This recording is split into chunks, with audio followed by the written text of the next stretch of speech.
Greetings once again, seekers of the unknown. Welcome to Realms Unveiled, where the veils between reality and mysticism grow thin. Journey with us as we delve deep into the enigmatic world of magic, the occult, and witchcraft. Here we unravel chilling tales where the arcane meets the real.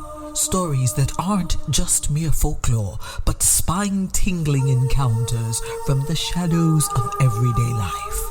Blurring the lines between the tangible and the supernatural, we bring to you a blend of harrowing true crimes and tantalizing tales crafted by our very own, showcasing the mesmerizing yet perilous dance between the mystical and the mortal.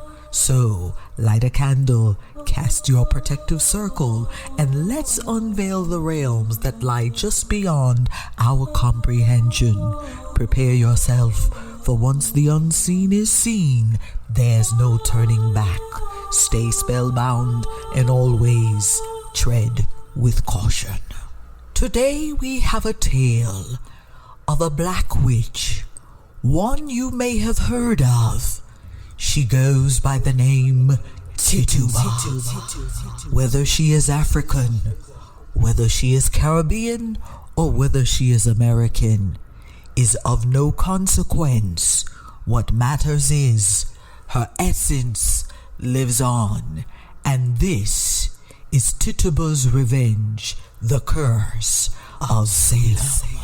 In the eerie township of Salem, Massachusetts, where superstitions held sway and the fear of the devil lurked in every shadow, there existed a dark secret.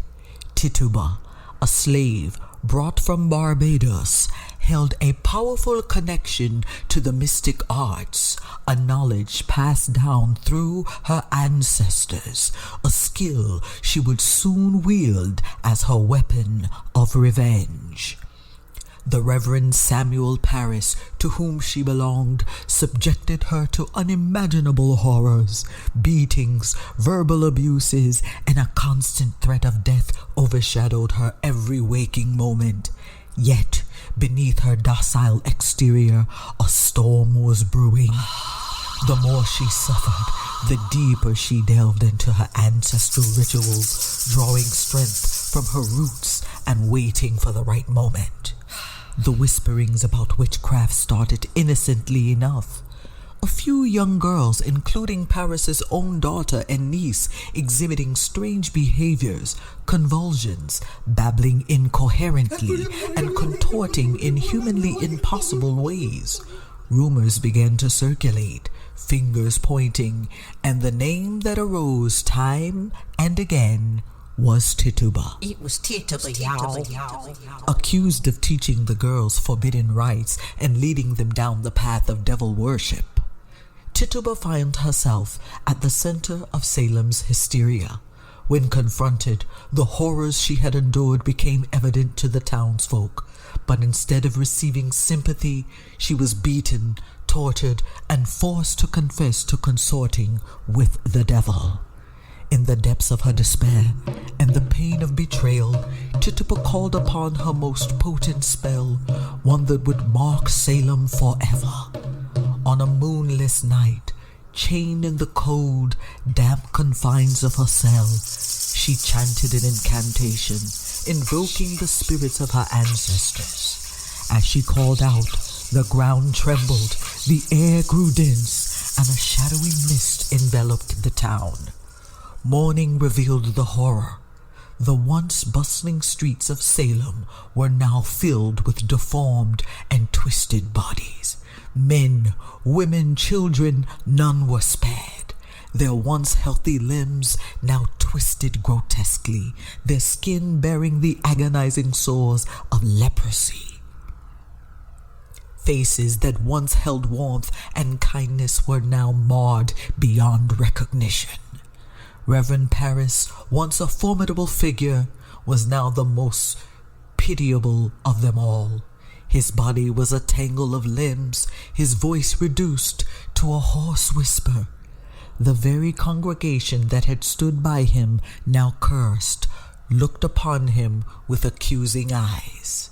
For generations, the once thriving town of Salem bore the brunt of Tituba's curse.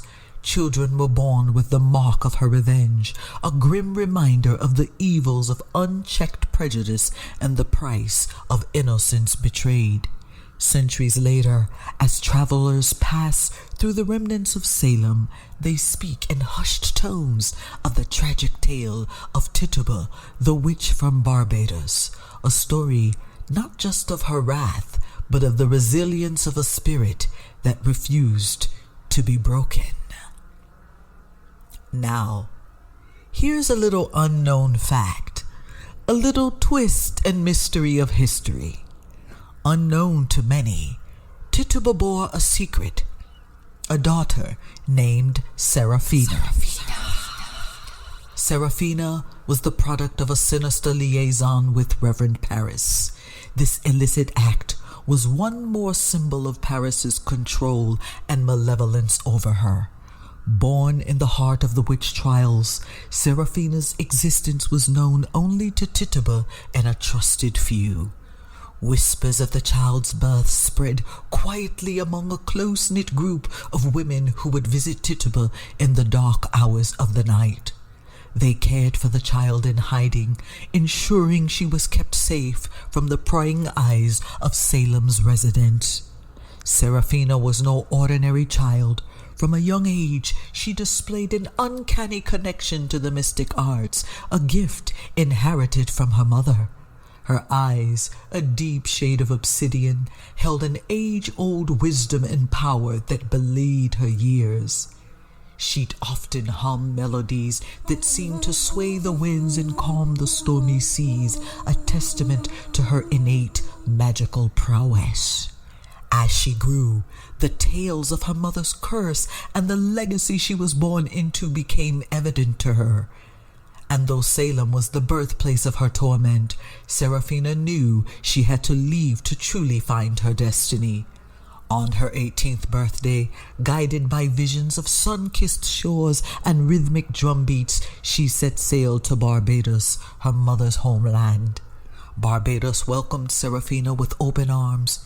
Here she honed her craft, drawing from the island's rich spiritual history. Her songs, imbued with her magic, began to gain attention. Their melodies resonated with tales of love, revenge, and freedom, making them eerily beautiful and deeply moving. As the years passed, Seraphina's fame grew. The world was mesmerized by this enigmatic pop star from Barbados, her voice echoing in every corner. Behind her hypnotic performances lay the legacy of Tituba and the pain of Salem. Yet, in Seraphina's songs, one could also find hope, healing, and the power of rebirth. The world remained blissfully unaware of her true lineage, seeing only the pop sensation that stood before them. But in the shadows, the legacy of Tituba lived on, a reminder of the strength and resilience of spirit and the power that comes from embracing one's true self. As the evening shadows lengthen, dear listeners, we conclude our journey through the intertwined destinies of Tituba and Seraphina. From the harrowing streets of Salem to the euphoric stages of Barbados, their stories remind us that the lines between myth and reality can be incredibly fine, and that the past has a haunting way of echoing into the present. Tituba, a woman of strength and resilience, used her gifts not out of malice, but as a cry for justice, a defiant stand against her oppressors. Her legacy, however, took an unexpected twist as her descendant, Seraphina, propelled the story forward, channeling her ancestral power to rise above the ashes and find fame, but also realizing the weight of her lineage. The scars of Salem and the intoxicating allure of Barbados have painted a tapestry of tales that blur the line between vengeance, redemption, and destiny. But as with all stories on Realms Unveiled, the lesson remains: the power of the spiritual world, whether used for good or ill, is not to be taken lightly.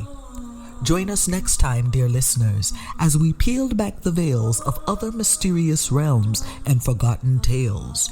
Always remember, in the dance between the seen and unseen, every step has a story. Until then, stay enchanted. Good night.